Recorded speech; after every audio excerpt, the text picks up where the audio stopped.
The BS Report is a free-flowing conversation that occasionally touches on mature subjects. First of all, This is the BS Report with Bill Simmons. it might be cool, I don't know. And if it's not, I don't The care. BS Report with Bill Simmons. Bill Simmons works for ESPN. He's also named the Sports Guy, and he writes a comical sports column. He must be a popular dude. The BS Report. It's got a real dirty sound, like a rusty steak knife cutting through a well-aged steak. Now.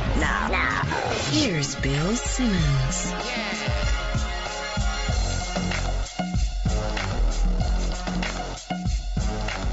Welcome to the BS Report, taping this on a Thursday afternoon. It's the first time we've ever had a witch on the podcast. Nate Silver. Yeah. How are you? I'm good, thank you, Bill. There's a website called Is Nate Silver a Witch?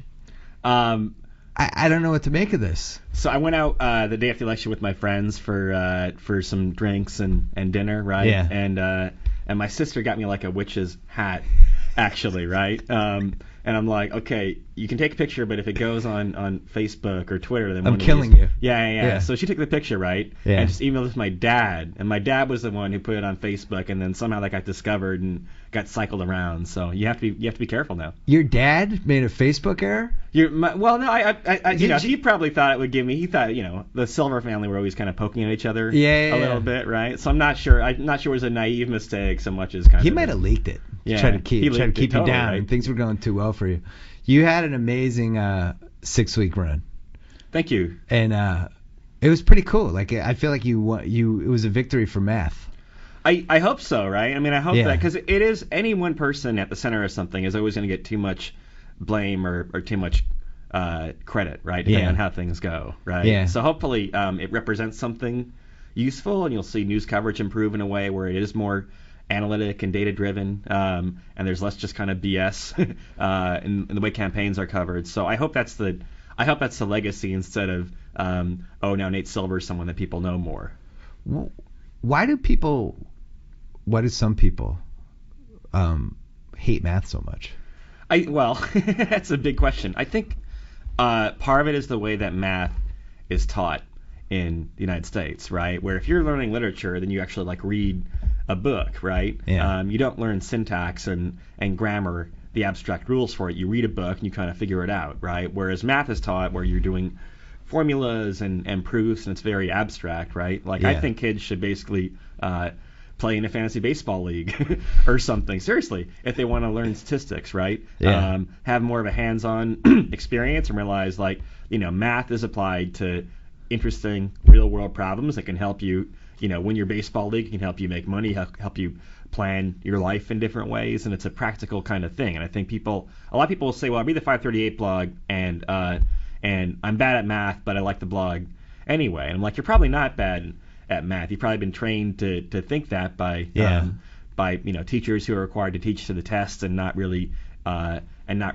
having you think through these problems in a different kind of language. Just all that math is really. This point was made by a bunch of people, but a lot of the stuff that was happening with you in 2008 to a lesser degree, and then in a much bigger way in 2012 was what happened in sports. And I wrote a column for my old website. I remember Rob Nair wrote something about how Jeter wasn't quite as good as people thought. I flipped out. How dare you? Numbers are ruining baseball. So I kind of remember the days when maybe I was a little intimidated by the numbers.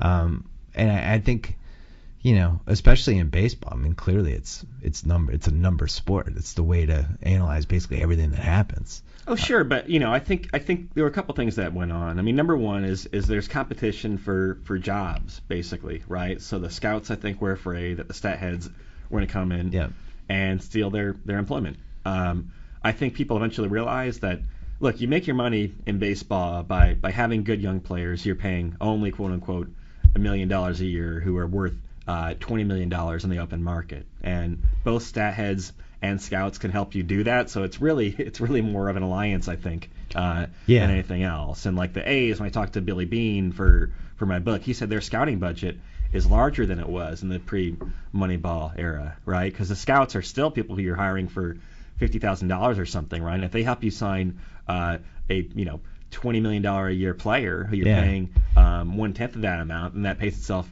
back very, very quickly. Right. In politics, I think it's almost worse in some ways, though, where, I think the pundits who come on TV and just pontificate about stuff are not entirely analogous to the scouts. I think they're totally useless, basically, right?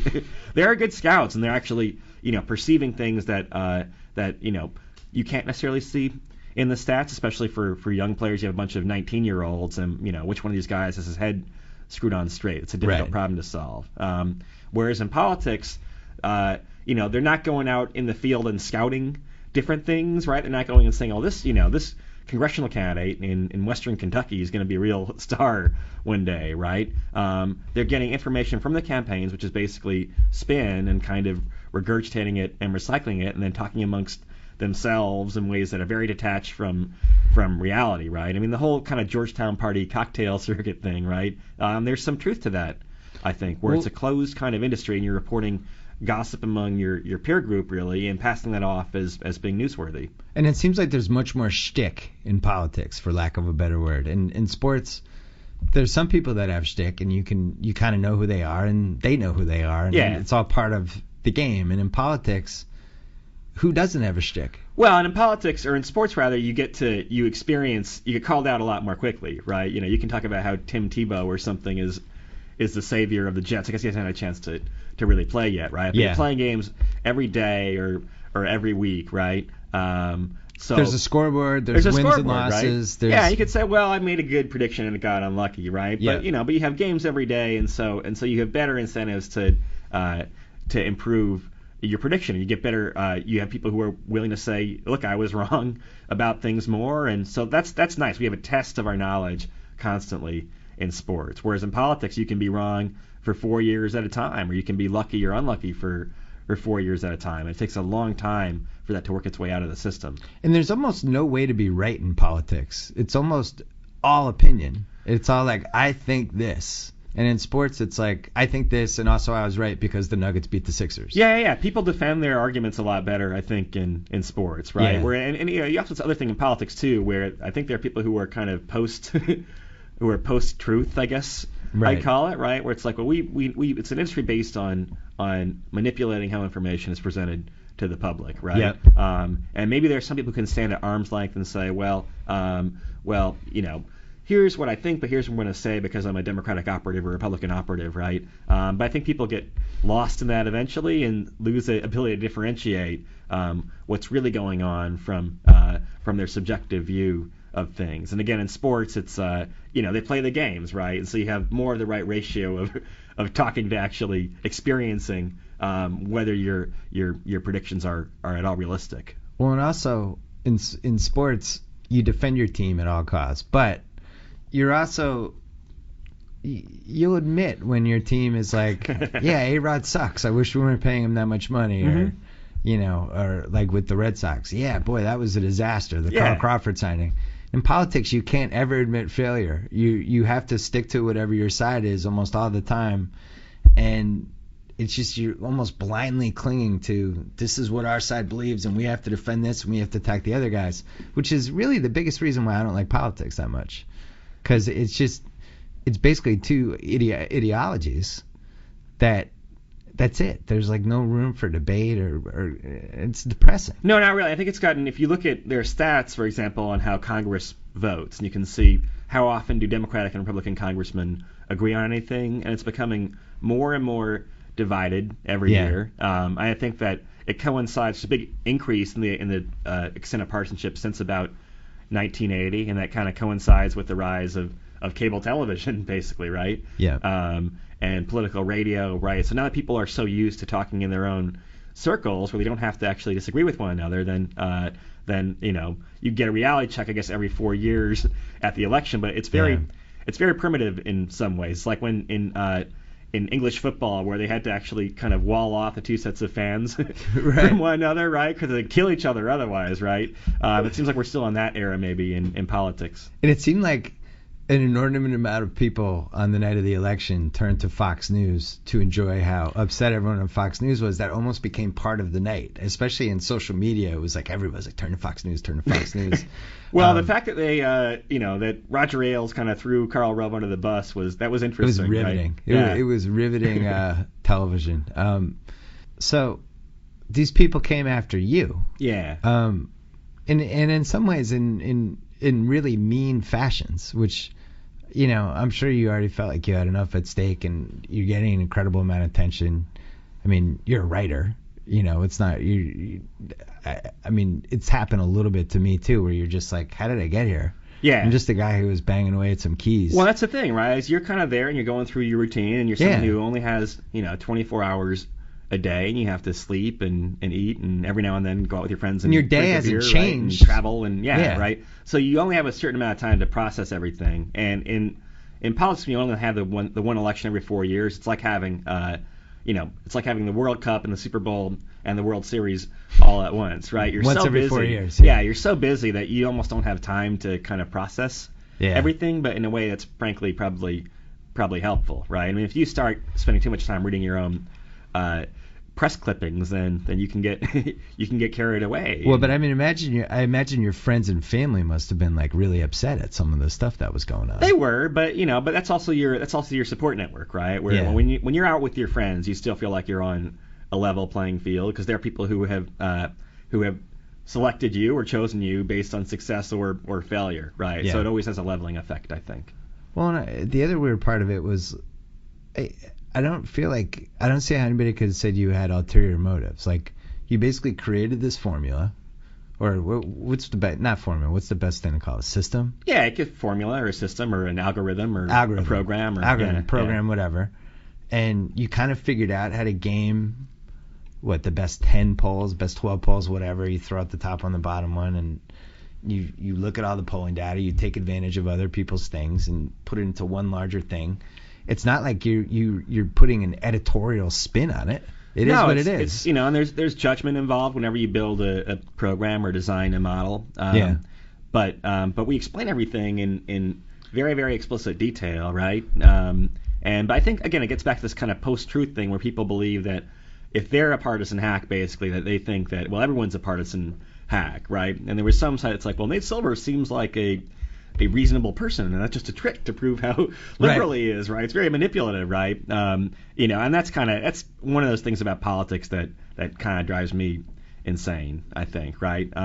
In sports, people, also in sports, there's no harm or shame in saying, look, I grew up in Michigan, I'm a Detroit Tigers fan, right? Yeah. But here's what I think, right? I wrote a piece saying I didn't think Cabrera should be the MVP, right? Even though I was a Tigers fan. I actually thought that was a really telling piece. Like that, in a weird way, that brought me full circle with the other stuff you're going through. It's like, this guy's a Tigers fan. He just wrote a piece saying Miguel Cabrera's not the MVP. Because it's not that, like you were saying earlier, right? Yeah. I mean, you can't. There's no spin that says the Red Sox had a good year this year, right? You can't like, oh, it's a good, in the long term it'll be good for them, right? It's like, no, people are disabused of those notions much more quickly in sports than in politics. The only time I remember really getting caught up in my team and maybe losing some objectivity was after Spygate with the Patriots, when it just felt like it was the world against the Patriot fans. And I had a column, and the non-Patriot fans are coming after me, and I did feel like, I really wanted them to win for reasons that were beyond just the normal reasons. But, I'm sure you felt a little bit like that with the election. Like, at some point, even though you didn't vote, you were very clear about, like, you felt like it was wrong to some degree for you to be this involved, but then also have a vote. Yeah. But you must have been rooting for them to win. You're rooting for your prediction, right? Yeah. So I got I offered to make this $2,000 bet for charity with Joe Scarborough, right? And kind of got a slap on the wrist from the public editor at the New York Times, right? But look, if I were trying to sit down and think about how much do I really have riding on this in terms of future lifetime earnings, right? It'd be a sum a lot greater than $2,000, right? For better or for worse, right? I know there's some luck involved, but it did feel a little bit like you're playing in the World Series of Poker or something, where you run deep into the tournament, right? And you've got a pretty good hand, but there's a chance you could lose, right? Some of it has to do with luck, no matter how well you play, and you hope to play the best you can. But that seemed like kind of the analogy for me a little bit.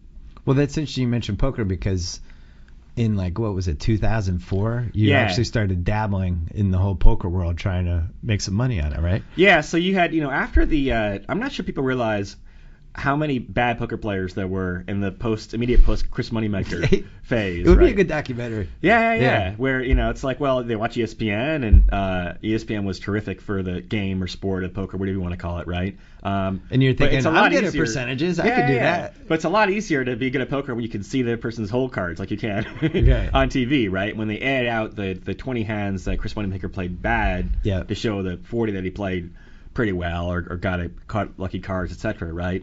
So you had a lot of people who thought they were much better at poker than they were, and for a while it was a real lucrative opportunity. You could kind of go online. It was like you were kind of printing money, and then of course that died out, right? The free market system is pretty good after, not always instantly, right? But you had basically like the dudes who used to like mine gold on World of Warcraft, right? Were like, there's an arbitrage opportunity in poker. Meanwhile, it got harder to get your money into the site. A poker game is basically as lucrative as how many new players there are coming into the system, right? Because then you either, if you're new, you can be terrible and lose money, right? But then you either bust out or you become good, neither of which is helpful to someone who's trying to to compete and make a living from playing poker. So once you had the new laws passed in 2006 that made it hard to get money into the sites, then the games really dried up. And that's why they have all the secret games now, and they lure all these dumb celebrities and dumb athletes, these professional poker players. Oh yeah, sure, I'd love to play with NBA star X. And then $1 million later, they're walking away very happily. No, it's so I'm hoping to play in a couple of tournaments this year. I'm going down to Australia to play in the Aussie Millions, kind of a combination. You're going to Australia? Yeah. Well, it's like it's the Aussie Open, this poker tournament, and like a vacation all at once. This sounds like the beginning of the end for Nate Sober. Oh, right. Yeah. The success went to his head. There's gonna be pictures of you and like some koala bear. It will be, but if you're gonna, so at least have the pretense of a work trip, so I can write off the Qantas tickets on my taxes or good or idea. Yeah, I like that idea. Yeah. We were talking about 2004 you're playing poker. Mm-hmm. But you also, like, when you graduated from college, you've talked about how you had this crap job for like 4 years that you hated, that you stayed in. Yeah. And I always been fascinated, like, 4 years is a long time. Wasn't it 4 years? It was 4 years, yeah. You're 4 years in this job that you did not like. And at what point did you think, like, man, there's got to be a way out of this, or I know I can do this? Like, what was your realization? Well, there are different, I think it's easy to step back now and say it was all kind of planned out, right? But I mean, the good thing about this job was that it wasn't terribly challenging, so I had time to work on baseball stuff, the projections that became Pacoda eventually. Right. Had time to start playing poker. Also had time to socialize and do things that weren't all that productive, right? But look, lots of people in their 20s and other ages have jobs where you're showing up at the office 50 hours a week, but you're probably actually working 10 or 15 hours a week, right? And that's a way to live, right? And if you have a family or something, then it can be very helpful, right? Yeah. But if you're 23 and restless, then eventually you'll get into doing other things. But just the idea of actually having ownership over your own kind of work product is incredibly important to me, I realize now, right? Where you're working for some big company and you do something and you're not really, it's kind of almost like socialist in a way, right? Where people are kind of promoted on the same schedule, and if you're really good, maybe you beat that by 6 months or you fall behind by 6 months, right? But there really weren't the right incentives at companies that big necessarily to grow and develop and work all that hard, right? That's why smaller companies always are eventually able to knock off bigger companies, right? And that's why smart big companies have different niches in their ecosystems where they can function like a number of smaller companies that are aggregated together. Would you say you were a little bit of an outlier? Like there was some luck to that time of your life, whereas what also was going on in the statistical community? Oh, sure. I think I've been lucky in a number of different ways, yeah. But you also took advantage of the luck. You took advantage. It was a nice time to be in your mid-20s experimenting with baseball formulas. It is, but it's also like in the way the world is now, right? That you can get off on some, if you're toward one end of the luck/skill curve or whatever, right? You can really get in like this hyper warp right. zone where more and more things. I mean, like now I get this will sound like kind of arrogant or whatever, right? Humble braggish, right? But you get all these things in your email inbox, right? Or people calling you that you really wish you could do, right? And you don't have the time. But you wish you could have gone on a time machine and put them back like 6 years ago. Yeah, put them back or give them to like other people, right? It's like, no, these are really cool things, but I have to, like I said, you have to not drive yourself too crazy with work, right? But it does go to show that you have rewards going to a very, very small fraction of the people, right? And that seems kind of unhealthy in some sense, yeah. So when Pacoda, what year was that? So Pacoda was developed in 2003. One of the most important developments in fantasy history, at least in the last 10 years. It certainly got to the point where if the Pacoda didn't match up with what you were thinking, like I'd actually get scared. Yeah, you're like, reality is wrong, man, Pacoda. Oh no. But in some ways, Pacoda was a precursor to what I did for the election stuff, where things were you gave each player like a range of outcomes, right? You're playing probabilities more. You're playing probabilities because you know that if you have like a 21-year-old rookie, that he could be a superstar or he could totally burn out, right? And so to kind of put that in the flesh and blood a little bit more was, I think, the key innovation there. Do you worry that what's your biggest fear with baseball numbers? Because I do feel like it has turned off casual fans a little bit because it's almost like you're not allowed to have an opinion anymore on stuff like Cabrera versus Trout. If the numbers say Trout was the MVP, that's it. But I'm not allowed to then think, okay, that's fine. I understand the numbers are with Trout, but I still feel this way. Then I'm a bonehead. You know what I mean? Like, did we go too far? From my point, from your point of view, no. From my point of view, this stuff makes it more fun to watch the game, right? You can understand a little bit better. I think there was a phase when kind of the Moneyball quote unquote style of play was hot, where you just took a lot of walks and stuff like that. Right. That isn't all that interesting to watch, right? But there are other things where, like in the NFL, teams should go for it on fourth down a lot more than they do. And right? they don't. And they don't. And that would make it a lot for much more exciting football games than a bunch of punts, right? So there's some ways in which sabermetrics could kind of improve the quality of play potentially, but I don't know. I think I think people should be accountable for their opinions, and there are plenty of ways to be a sports fan without getting these big arguments about different kinds of things. But I think sports for a good combination of luck and kind of skill, right? Yeah. Where that there's maybe only a 5% chance that a 15 seed beats a 2 seed in the NCAA tournament, right? But it's still a lot of fun when that 5% chance comes up, especially when the 2 seed is Duke or something like that. Well, Red Sox friend of mine reminded me to tell you that the Red Sox at one point in 2011 were 99.6% chances to make the playoffs. Well, the joke in the book so is I'm not sure if for the Cubs or the Red Sox that the normal laws of mathematics apply. True. You got to just throw them out left and right. But all right, the Cabrera Trout thing. Initially, I remember talking about this with my buddy Jack on a podcast. I hadn't really looked at numbers or crunched it, and we just started talking about it. I was like, yeah, Cabrera should be the MVP. They're going to win the division. Then I started reading all the stuff. You throw in Trout's defense. Right. You throw in just everything. I mean, it was really the impact of just having a young guy like that who's that exciting and how he energized that team. And I get the Trout case.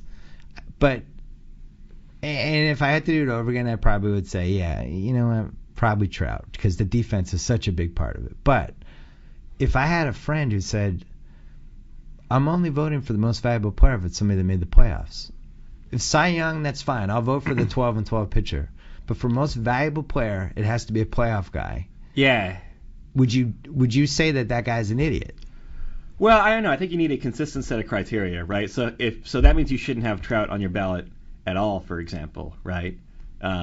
So you'd only vote for playoff guys. Oh, that's good. I like that. Yeah. But I think every single person had Trout on their ballot, or maybe one writer didn't, or something, right? And so if you're being consistent about it, then you have to think through things that way. Or if you want to say, well, the playoffs are valuable because they produce extra revenue for a team, you could quantify that in some way, that's true, right? But then you also have to consider that Trout was paid, I think, $400,000, right? And Cabrera was paid $20 million, and that Trout sold 3 times more jerseys than Cabrera did. Those are also good reasons. Yeah, right. So where do you stand on everyday players versus pitchers for MVP? I'm not opposed to pitchers winning the MVP. I mean, I think Justin Verlander was a perfectly good choice last year. When you kind of had a somewhat weak year for breakout offensive numbers. But I think one thing that stats have helped us to realize is that a good deal of what we think of as pitching is actually defense, right? And so that means that and luck against batted balls. And luck against batted balls. Yeah. BABIP. Yeah, I'm not sure how that word's pronounced. I was called BABIP, but I'm also BABIP is fine too. And FIP and XFIP. And also these guys don't pitch that many innings anymore, right? I mean, if you had a guy who really pitched, I mean, Halladay had a couple of years where he pitched like 260 innings or something, right? And that adds a lot of value, right? I do feel like that's the biggest flaw because stats have just gotten better, and in basketball especially, they've made big strides in the last few years. But the one thing that we haven't totally figured out with basketball, and I think to a lesser degree in baseball, is you're measuring people by whatever formula it is, but you really can't measure when somebody throws like an extra 35 innings and what that means to a team. Or in basketball, like, for instance, Zach Lowe did a good piece for us about when Danny Granger got hurt for the Pacers. Danny Granger, like, not an all-star, good player. If he's your franchise player, you're not going anywhere, but he's a good second or third guy. But, he shoots 45%, something like that. Doesn't jump out at you, but he takes 19, 20 shots a game. Mm-hmm. And when you remove that from your team, and they were relying on those 19 and 20 shots a game that he was pretty good at taking, not great, but pretty good, and it threw that whole team out of whack, how do you measure that? It's difficult. In basketball you have this whole problem where, I mean, one of the great sports books is the Jordan rules, right? Because it's this whole problem of you have an NBA team and you have conflicting incentives on the team where everyone wants to take more shots, basically, right? Yeah. And Phil could kind of massage those egos to a point where, like, well, actually one of our players is Michael Jordan, so he'll be doing most of the shooting, guys. Right. Back off. Yeah. But no, you do have. I mean, those things are difficult questions, and I know the basketball guys are, the Mavericks and the Rockets, and they're very progressive about looking into this stuff. But it is tough with basketball where we can slide a guy into or out of a lineup, and the kind of cascade he has on the other teammates is difficult to measure, I think. Basketball depends too much on your teammates to be measured like baseball, but the biggest strides, the stuff that I think is really interesting, and I was never a big fan of the advanced basketball stats, and now I think they're really valuable, is the different ways they can measure 5-man units, or like how this guy plays when this other guy's on the, like even stuff like you see it this week with Houston, or not this season with Houston, Jeremy Lin and James Harden, who I actually thought were going to be really good together. And now we're starting to get evidence that because James Harden loves having the ball, and Jeremy Lin is also a guy who loves having the ball and playing off picks, he's not a guy you want standing in a spot shooting. His numbers are really bad. And we have all these numbers that say, here are his numbers when he stands there and shoots from here and here and here. And he's actually a bad fit for James Harden. And now we're developing enough numbers to be like, ooh, maybe this combination doesn't work. I think that's interesting. That's something we didn't have 5 years ago. Yeah, I think that's kind of the next frontier of basketball analysis, where some things like the defensive numbers have gotten, I think, quite a bit better. Really good. Situational numbers are much better. So it's different than baseball, where you can't just say, I don't think you do a pagoda with basketball. Well, in basketball, too, you have this thing where, look, those guys can't play 82 games a year at full speed, right? It's just too taxing. So it's kind of an effort thing in part, right? Which is not to say that you excuse, like, Carmelo for not playing defense for the first 3 quarters of the year in New York last year or anything else, right? But so there might be like more of a clutch factor because guys conserve more energy, and basketball play, the half court games you get in the playoffs, and the close game in the playoffs is a different game than you have during the regular season when the one team's up by 15 and it's garbage time, right? Whereas baseball is such an instinct sport, right? Yeah. Like, people think, baseball is a thinking man's sport, right? But baseball players probably do less thinking than any other athletes. Baseball players are idiots. Yeah, right? Just sitting there spitting sunflower seeds. Ball thrown, Yeah. Must hit ball. Yeah. But the crazy thing about baseball is those pitching stats. And I'm in this crazy AL keeper league that I've been in for, I don't know, since 2003. you know, we have 40-man rosters and minor leaguers, all this stuff. We had this one guy who every year would do well with pitchers, my friend Mike Mendelson. And it got to the point where I started to, like, genuinely kind of hate him. Like, how is he doing this? Like, freaking Irvin Santana, where did this guy, you know, like, these guys every year. And then I realized he was on this XFIP, FIP, oh yeah, BIP, all this. He was on this like 4 years before all of us, just cherry picking these guys, and this guy's going to regress. And I didn't even know this whole world existed. I was so mad. So now it's like I won't even consider drafting anybody until I look at their. Well, see, now you have even more detail, you have like scouting data available, right? So you said before, well, how can you tell if a guy's thrown 32 many innings? Well, now you can actually say, well, his fastball velocity is down 3 miles an hour on average than it was earlier in the year. Like Danny right? Herron. Yeah. What's wrong with this guy? Whoa, look at it. Yeah, here's his fastball, whatever. So I think if I were designing a projection system now, then you could use PECOTA as some base of it, but you want to incorporate all that data now. Where now we've had that data for 5 or 6 years in some cases, so you can build a model based on that, and and probably do pretty well potentially. I would also throw in some other factors that I don't think we ever consider enough with. I think there's the more studies they're doing now about age and baseball players. There's a really good piece about Josh Hamilton. I forget who wrote it. Maybe it was Sports Illustrated. About Josh Hamilton, just the risk of paying the guy when he hits like 31, of giving him a long-term deal. Then also like just the risk of giving somebody a long-term deal. I mean, there might be a real science to just never paying anybody more than 4 or 5 years unless it's somebody who's a 100% lock to come through. Yeah, how many of those deals, with the pitchers it seems like maybe 1 in 10 you're happy about, right? But even with position players, maybe 1 in 4 you're like, oh, we really locked this guy up for. It's one thing if you sign a guy before his free agent period, right? A guy's 22, you sign him to like some 8-year deal. That's right. Fine, right? But once the guy's hit age 28, they'll seem to like never turn out well, right? It's almost like some teams should have an arbitrage where it's like, look, we're going to pay 20% higher than market value per year, but we're not going to ever do more than a 2-year contract, right? Or 2 years. I wish the Red Sox would do that. Yeah, if the Red Sox announced they were never giving another deal more than 3 years, I actually don't think I'd be that upset. Yeah. Like it's probably the right move if you weighed all the percentages. I think in basketball you have to do it. Like I thought the Rockets had to sign Harden to 5 years, $80 million, because it's so hard to get a franchise player. Well, and also with the max salary in basketball, it's really pretty skewed, right? So totally skewed. A guy like Harden, right? If he's a little bit worse than you expected, right? But still, he could still be almost a max player. You're not losing that much, right? There's 20 players that are worth the max, even though maybe 10 of them aren't worth the max, but they are, because you can't get them otherwise. With the baseball, though, it does seem like I look at what the Yankees are doing. It seems like they've finally figured it out. Short-term deals for the most part. The A-Rod thing was obviously a scarring contract. I mean, that lasts through like 2030 or something, I think. Or that's But just when you think these teams figure it out, then you have the Dodgers.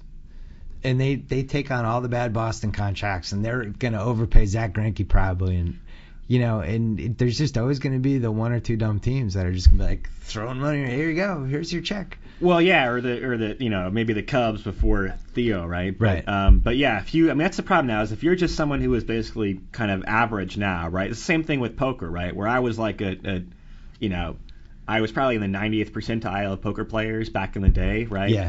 But when you lose the bottom 80 of the pool, right, then all of a sudden you're like, oh, I barely even making money. Maybe I'm losing money now, right? So some teams that were totally competent before, right, and just kind of treading water a little bit better than that, right? Now you have to be very careful. You kind of have to have some stat savviness. You have to have good scouts as well, good financial skills, or you're going to sink. I think you really need to study human nature too. Mm-hmm. That would be the biggest thing I would spend money on if I ran a team.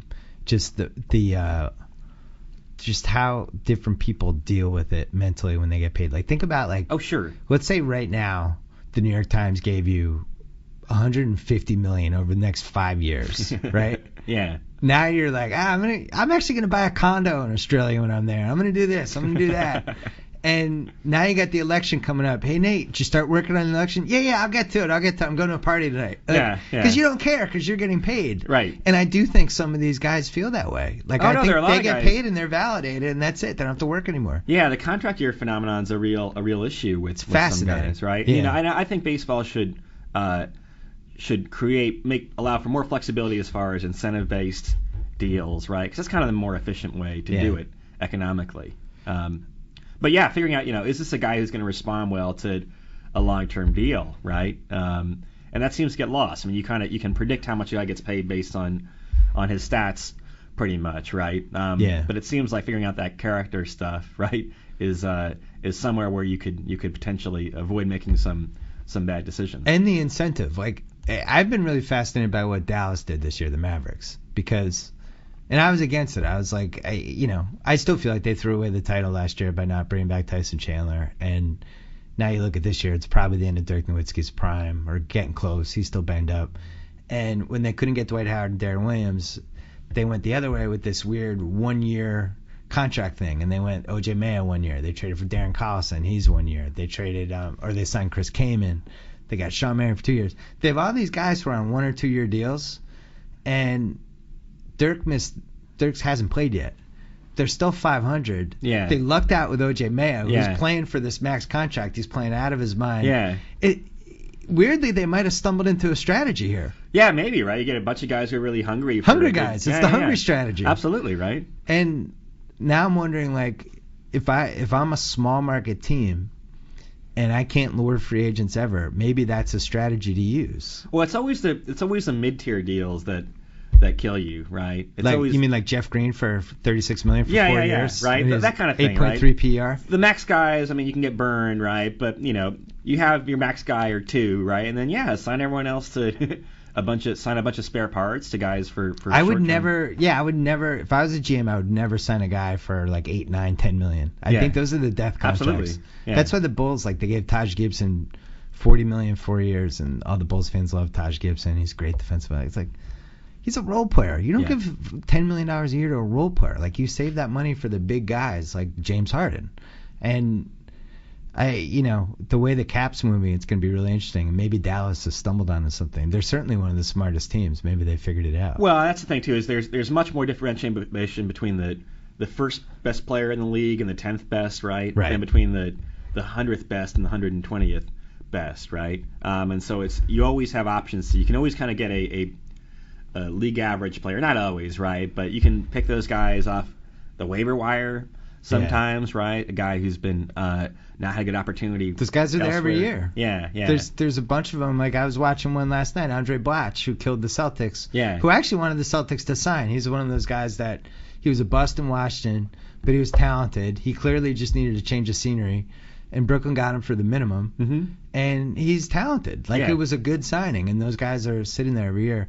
We're talking about, we mentioned football before, which I think is your second favorite sport, right? It's kind of, I follow baseball, basketball, football. I mean, baseball is my first love, but the problem with baseball is that the season ends right when you have an election every other year, right? So in practice, the NBA has better timing for me to follow it, and, I love, like, World Cup soccer, 'cause it's kind of this one-off thing. We just kind of follow it and then experience the whole 2.5 weeks. It's summer. Yeah. I think I have to go to some more Nate Silver glamour. I have to go to Brazil, I think, in 2014, because I don't want to go to Qatar or Russia, right? So it's kind of like you have to. You want to go to Brazil World Cup. Yeah. I think that's the one. Yeah. But with football, you talked earlier about. I feel and Barnwell is great at this on Graylin. I don't know if you read Barnwell, but he's just lights out with the stat stuff, and he's kind of trained me to think. And Mike Lombardi, who's the opposite of him, who's more like a nuts and bolts old school scouts guy, but sometimes they'll clash. They'll not clash, but they'll meet with the same things. And one of them is like how coaches use the 2-minute warnings, and it seems like there should be a real science for this stuff. We have this 2-point conversion chart that plays all the probabilities. Why don't we have charts for other situations in the game? Well, I think some teams. I mean, I think the Patriots understand that, right? And there are a few teams that get that. But I don't know. I mean, it's a very risk-averse culture in certain ways, right? And also, you know that if you stand out and you get something wrong, then everybody's going to point at you and go. Yeah, then you. But it just seems like let's say you're down 3 with 3 minutes left. You have 2 timeouts left, or no, you have 1 timeout left, and you have to figure out the best way to use that 1 timeout and the 2-minute warning. and try to get the ball back. It seems like there should be a mathematical solution for this situation. I think there probably are, right? But they don't listen to them. No, I mean, and it seems like the coaches always screw it up, and the amount of clock management. Like, I really, if I was running like the Patriots or whoever, I would pay you to stand next to the sidelines and break down all the thing. Like, Nate, what are you doing on Sundays? Yeah. I need you for 20 of them. I'll give you $5 million. Just stand next to our coach. Well, you have different cultures in different sports too, right? Where I think one thing about basketball, for instance, right, is because the average person can't play in the NBA, right? Then there's not as much. You have the front office guys who aren't necessarily as many ex-jocks, and not that there aren't like lots of ex-jocks, ex-athletes who are tremendously smart guys and run teams very well. But I think for that reason, it's always been a little bit more progressive, right? Than some other sports. Whereas football, it's like you have such a patronage system that it's harder to break out of that culture, I think. What are like the three favorite stats for you for football? For football? Yeah, is there anything that you love? Like, I really enjoyed the DVOA, the Football Outsiders. I like guys. the DVOA. I like ESPN's new quarterback rating and QBR's pretty good. Yeah, it's pretty good. I like that Brandon Weeden has the 2 worst ones for anyone that won games this year. He somehow 1 and 2, which I thought he should be very proud. But it's tough with, the things you really want to know, right? Like, how much difference does like an offensive lineman make or something like that, right? I mean, what someone should do is kind of have, how in soccer, I was going to say football, right? Yeah. But they give each player like a rating after each game, right? Yeah. Which is subjective, but they have someone who watches each player, right? And you could have something like that, right? Where how this offensive lineman do, right? Or how did defensive tackle do, and they probably have some antiquated way of doing that. They probably do. That doesn't have anything based on real. I guess maybe the problem is the stats are so tough to come up with. Like you say, like the stats they have are like pancake blocks and guy got beat by a sack. But maybe there should be better, more complicated stats that I guess would be harder to do. But but football, I think it's tough in some ways, right? And you also only have 16 games a year. So small sample size. Yeah, if you only played 16 baseball games a year, then all kinds of crazy things would happen, right? Where do you stand on the whole sample size thing? Because like in basketball, it'll be 8 games in, and people will be using the stats saying like, oh, look at the Knicks are better with Carmelo in these 100 possessions. Like, what is the right amount of a sample size for you? So we should say it depends on the circumstance a bit, right? So one extreme is like tennis, for example, right? Where you take one tennis match, the better player is going to win like 95% of the time, right? The reason that they play like a couple hundred points back and forth, you're playing, especially in the men's game, you're playing to 3 to 5 sets, right?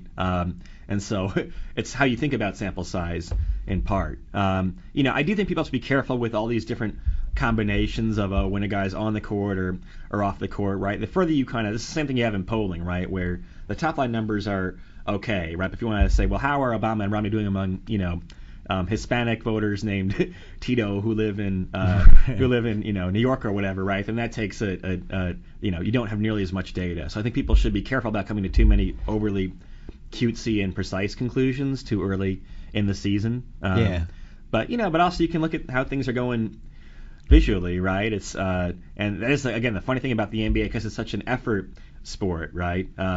Where teams can go through different spurts and phases over the course of a year, depending on just kind of how they're feeling. You have the schedules involved. It might be their 4th game in 5 nights. Might be their 4th game, and that was one finding. I forget where I read this, but so in Monday night football games, like teams from the West Coast are win 60% of the games against the spread all time, right? Just because the games are played at 9 p.m. Eastern time, and so for them it's 6 o'clock. It's a fairly normal time, right? Don't think I didn't pick a couple games this year on that stat. That stat makes sense to me.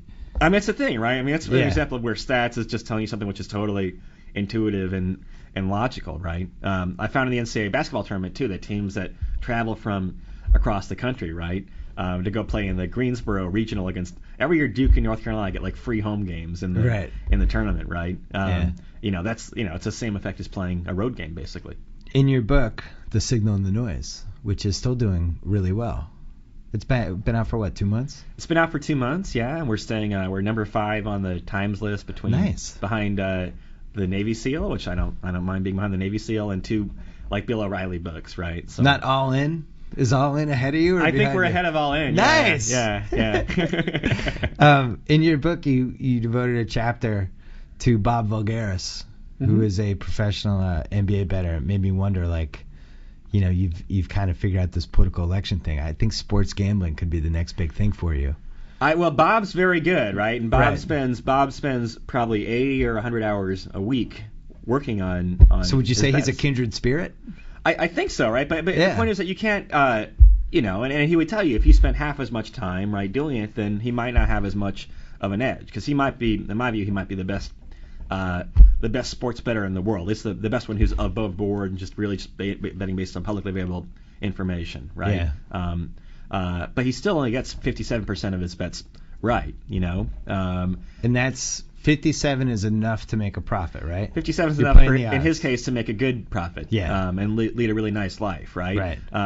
But if you get 55% right with the variance, then okay, you can make a living, right? If you get 53% then you can barely squeak by, right? With the VIG plus the fact that the variance will catch up to you, right? So it's a really, really thin margin. And if he's not devoting all his energy to like doing the best he can at this, then he'll kind of get eaten alive. Could you guys potentially star in a sitcom? Potentially, I don't know. You live in an apartment together. He's a professional basketball bettor, and you're doing the political elections, and it's like kind of the Odd Couple. There was a phase when they had online poker players were like having their own TV shows. Yeah. I'm not really sure how well that didn't last very long. Yeah.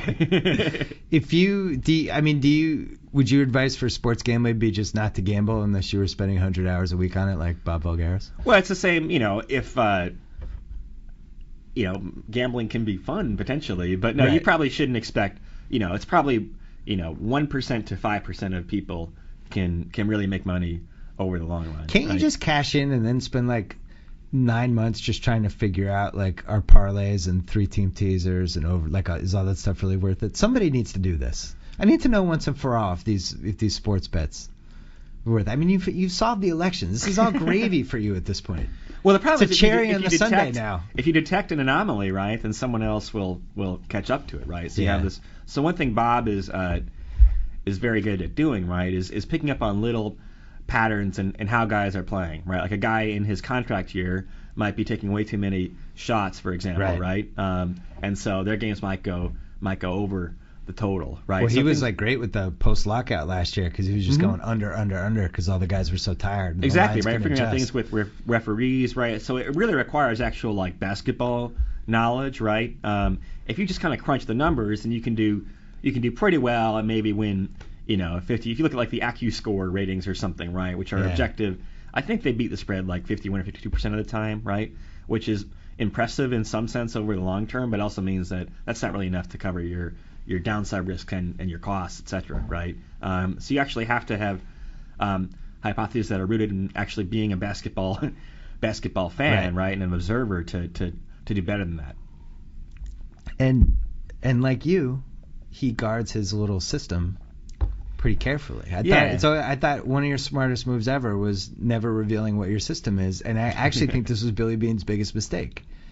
Billy Beane had just said, "Hey guys, I'm onto something here with this whole on base and all these little different things we're doing. Don't tell anybody." I think he gets an extra 6 years out of it, but instead he's like, "Hey, look at us." He's in a book. Everybody copies it, and by 2005, it was the standard of how to do it. I know. I guess you shouldn't let Michael Lewis write a book about you, or you don't. You definitely should not.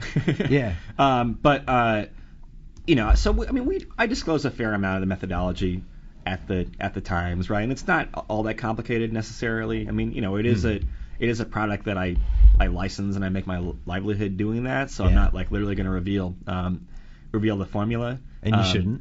And you shouldn't. But it's not that complicated, right? By the end of the election, it was just like, we're averaging the polls and then counting up electoral votes, and Obama's ahead in states with more than 270, so he'll probably win, right? And what was remarkable to me is that you had some like journalist for Politico or something, right, who like sent a tweet out like, all Nate's doing is averaging polls and counting electoral votes, right? Yeah. That's the secret sauce. And it's like, Well, yeah, and the fact that you can't comprehend that very basic thing, right? Is that says more about you than about me, right? Yeah, Politico it was like passive aggressive coming after you, but they couldn't really figure out a good way to do it. No, because Politico is they've admitted it's like who won the day kind of thing, right? They're trying to cover it like it's sports, but not in an intelligent way at all, right? And they want to create noise, basically, right? Their whole thing is you have to have a lead story about some gaffe that some candidate made on the campaign trail, right? So it really goes against. Part of the issue with any kind of news coverage, sports is great and easy in some ways because you have games played on a regular schedule, right? Every day or every week. In politics, you can have a whole month where nothing of any import whatsoever happens, right? But you still have to have Politico produce a paper 7 times a week, and that's when they're trying to start trouble. Yeah, exactly. Right. So, your system obviously worked.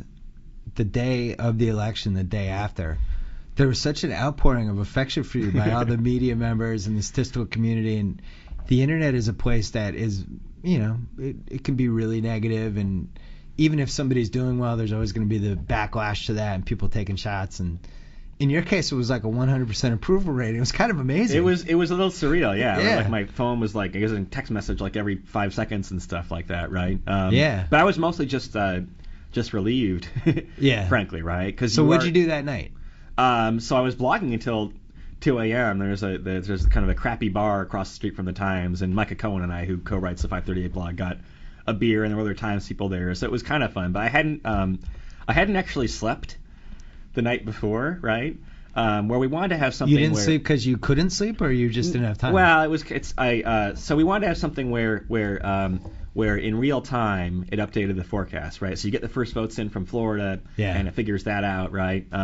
And so I spent all night designing this, and then tested it out on real data once we started getting data in on election night, and didn't publish it because I thought it was buggy, right? It might have been right, actually, right? The first run of data, there were a few precincts in, right? And it said, well, Obama's going to win for sure, and he'll win by 3 or 4 points nationally, which turned out to be true, right? But it seemed like, that's way too aggressive, so we didn't publish it, right? But basically it was a way to, that was the one time when I was really kind of palpably nervous, is on election day itself, not election night. When you start seeing data come in, then you can always, there's stuff to look at, right, to think through. But that period from when you publish the final forecast to when you start getting the first results, and there's like nothing you can do about it. You're kind of in this black hole sort of. When you talk to people who work for campaigns, then they know nothing about what's happening on election day itself. It's kind of terrifying. So you're just freaking out. Not freaking out. It's almost like me during the fourth quarter of the last Super Bowl with the Patriots, multiplied by 1,000. Yeah, but there's a little bit of that feeling where you feel a little bit helpless, right? Yeah. That's how I felt during the fourth quarter of the Super Bowl. Yeah. As Chad Ochocinco was being single covered on the entire side of the field, and they were gearing everything toward Welker. So then it comes through. The next day, some people like who had taken shots at you, kind of like the half-assed apologies, and and you must have had this instinct to just kind of wave both middle fingers out, or mail the Kobe "Tell Me How My Ass Tastes" clip to a couple of people, but you handled it in a dignified way. How hard was that? Well, I think I don't know. There's some people you would want to push back at a little bit more, but look, it's I think you should be a gracious winner and a gracious loser. Well, but some people got really personal with it. Well, I think also part of it is that first of all, I had a lot of other people defending me, and also I think the results kind of speak for themselves, right? Yeah.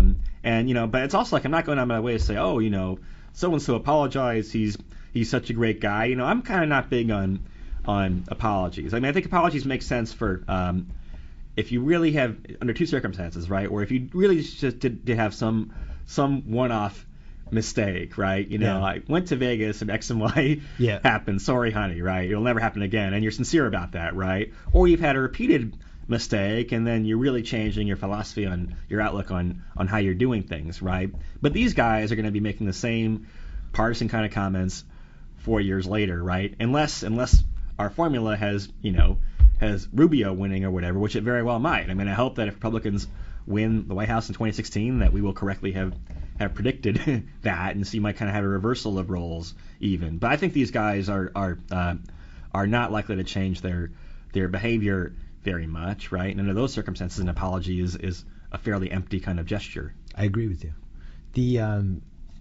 The one thing that I thought was interesting, like you talk pretty publicly about, yeah, my system's really good, but the stuff that the campaigns are doing, especially the Obama campaign, with how they've figured out how to game the system to some degree, was so far ahead of what you were doing. Do you think you influenced them at all with the stuff you're doing in 2008, or is that something that they were always good at?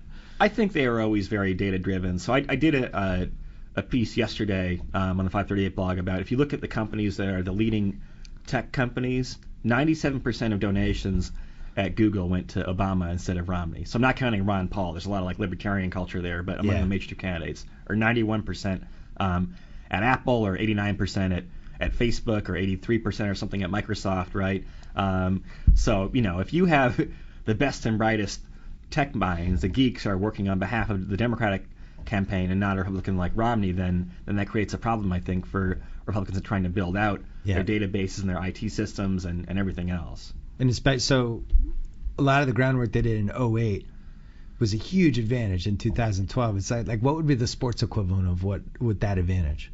I mean, well, so this is where some of the Moneyball analogies kind of break down. Is the campaigns, so Bush and Rove in 2000 were very ahead of the curve as far as voter targeting efforts and stuff like that. So people who run campaigns have always kind of gotten it. And it's odd that you've had this pullback from what Bush and Rove did in 2000 and 2004 to these more narrative-driven campaigns that McCain had and that Romney had. I mean, you would think that Romney would have good IT systems, right? He is a business guy, and I certainly respect his business career a lot. But I don't know. I mean, maybe they were so convinced that, well, when our message gets out, the president said this is a failed administration, the economy's bad, then we don't need to target any voters. I mean, that's always a mistake, right? No matter how good your product is, you still need to market it, right? And the market effort can be a hard pitch or a soft pitch, but they were a little bit complacent, I think, in kind of assuming that voters would shift their way instead of really trying to reach out to everyone. Or the whole 47% comment, right? The fact that I don't think any candidate in history has said, well, we're only potentially drawing from 53% of the population, right? I mean, they didn't really even make an effort to target Hispanic voters, for example, right? And there's one thing you can guarantee is that if a voter feels like a campaign is not interested in their vote, right, then there's no way they're going to vote for they're not voting or they're going to not vote for him. I think Republicans will probably figure it out by 4 years from now. 4 years is a long time, potentially. Is there I don't know if this has already happened, but like, could a party potentially a couple years before an election spend a whole bunch of money on data trying to figure out which candidate has the best chance of winning the states? Like, has that happened before? You could do things like that, where you try and kind of do scouting about kind of who your better congressional candidates might be, right? Because think about it, like if Jeb Bush had been in the 2012 election instead of Romney, like he wins Florida. Potentially, but you also have this intangible, like, well, is the Bush brand name still? So then maybe that hurts him somewhere else. But it would be interesting to think, like, how could you project? Because in 2016 with the Republican candidates, it could be a really interesting. Oh yeah. I mean, really one of the most fascinating ever. That primary should be classic, I think. A classic, right? An all-timer. Because you really are. You're going to have a lot of big names run. Whenever you have an open seat for the presidency, you have a lot of big names run, and you really are having a fight for the heart and soul of that party. I mean, this year you really had. I mean, Romney was competing against the JV team, right? And I think Romney is not as bad a candidate as some people assume he was. He raised a lot of money. He was basically, apart from 47%, didn't have too many gaffes. He was a good debater, right? Nice looking family, right? He has a lot of things that are pretty decent going for him, right? But the fact that he almost lost to Rick Santorum and Newt Gingrich, right? And that he was behind Herman Cain in the polls at some point, right? Like, he's kind of like the Atlanta Falcons right now. He's a very soft 10-1 team. Yeah, exactly. Like, how are they 10-1? I don't understand it. Yeah, 2016 is going to be amazing. It should be epic. You'll be in Australia at that point, living in some some mansion or something. Or who's the guy? It's John McAfee, the virus founder, right? He's like living in Belize and like eating bath salts. Yeah, he's like accused of murder now and like running with Belizean like meth traffickers and stuff like that, right? So it's like you'd be the sequel to that. So you're definitely not a one-hit wonder because you've come up with these two mammoth things, and I'm sure your brain's probably percolating. All right, now I got to come up with the next thing. I mean, are you even in that mode yet? You don't have to say what you're thinking about, but I mean, a little bit. But look, I think it's important to strike at the right time, right? Is not, and that's kind of one thing you learn in playing poker, right? Is there's a time for strategic aggression, right? You don't want to be going all in on every hand, right? So my instinct, honestly, is to pull back a little bit here and figure out, what I want to do for the next 4 years, and I'm going to be writing another book, and you have another election coming up, and I'm talking to people out here about different things I can do, but it's important when if you put your brand name on something, and you're probably the same way as me, where you have Grantland, but still the Bill Simmons name is very much tied up with that. It's hard to separate yourself out from the rest of it, right? And you have to be very, I think, judicious about where you apply yourself, right? And have high standards for yourself, because that really does help a lot in the long run. I talked to Conan, actually. You did his 1 hour show. Did like the hour-long Conan show, right? And he was talking about how in the early days of the show, he would get kind of feedback from mid-level executives who would say, well, the ratings were down 5% last night. Maybe that comedy bit wasn't really very good, right? But first of all, it's a lot of noise. If you had a Lakers game that ran late or something, right, and that would eat into his ratings in one market or something, right? But also, if you're going to do things in the long term, then you have to be comfortable with it, right? It has to be something that you have your integrity behind, right? And that's difficult because there are a lot of things that I will get pitched on that you could kind of put your stamp on and make some money in the short term, right? But ultimately, I'm a freelancer everywhere I go, right? I have no permanent guaranteed income. I have lots of ways to make income in the short term, right? But so you have to make sure that what you do is associated with a certain level of quality, I think. Yeah, and you also have the higher your profile gets, the more people kind of pass through your life who can screw things up for you. That's right. And talk you into stuff, and you have to navigate more people. And I think, especially from where you were coming from originally, where you're just like this guy who's trying to come up with this cool system. You come up with it. You come up with a second one, and at some point the autonomy is going to be, I think, the most important thing. So you don't want to sign your life away either to some... I'll sign on to your project. Which I think when you and me and Bob Vulgaris revolutionized sports gambling, I think you're going to have as much autonomy as you want with that. Especially if we figure out some sort of underdog football. Underdogism football, that could be the one for us. Well, the problem with Bob, though, is, if you have really, really good sports gambling stuff, then you shouldn't be publicizing it. That's true. That's even right. On the... with the election stuff, there's not... I guess you could invest in certain stocks that would do well if the Democrat or the Republican won, right? Well, you can bet on the like who's going to win the candidacy, who's going to win the election, all that stuff. Obama you can bet on trade and stuff, right? Oh, yeah. But it's not really big money. You can't put in like $1 billion. No. Yeah. Would be kind of interesting to figure out. Although you could like, actually, if you look at like how like coal stocks did, right? It was very highly correlated with Mitt Romney's price at Intrade, right? Or certain types of healthcare stocks based on whether Obamacare would survive, right? So there are ways. In practice, there probably were billions of dollars bet at hedge funds and so forth on the election outcome, right? Just based on different portfolios of stocks that you might own. Last question, I got a mailbag question about you, because I'd always called Daryl Morey Dork Elvis, and then people were like, what's Nate's name? And then after I answered it, people were like, no, he's the witch. But then it got me thinking, like, the Sloan conference is in the end of February, and Daryl, when he walks through this thing, it's really like Elvis walking through Graceland. But if you were there, is there a way to just put you two guys in to have separate a contest, parts? like a runway, like some Zoolander walk-off or something? Yeah, how many people would mill toward your side versus his? I really think we have to hash this out. For the sake of science, we should probably do that. And can we do a statistical model to try to predict how it could potentially play out? But is Billy Bean there? Or? We have. That's you're there, and Michael Lewis, and you'll have different people who. We could have the demographic of MIT students versus Harvard students, and who has a better advantage. Absolutely. East Coast, West Coast. Like I feel like we could blow it out. Have you gone? You haven't gone to the Sloan Conference, right? Or I went once in 2009 or 2010. Early, but I'm going this year. Yeah. Oh, good. Yeah. I sadly am not going this year. It's my first one I'm missing in 5 years. It's a cool. I mean, it is like a. It's such a bummer. Fest, it's like right? my favorite weekend. Yeah. We're doing 2 basketball shows on Friday and Sunday. So unless I can convince them to tape the shows in Boston, I can't go. So. But that's like the only you get if you ever go to conferences for any reason, right? You get conference burnout like really really fast. Oh yeah. Right.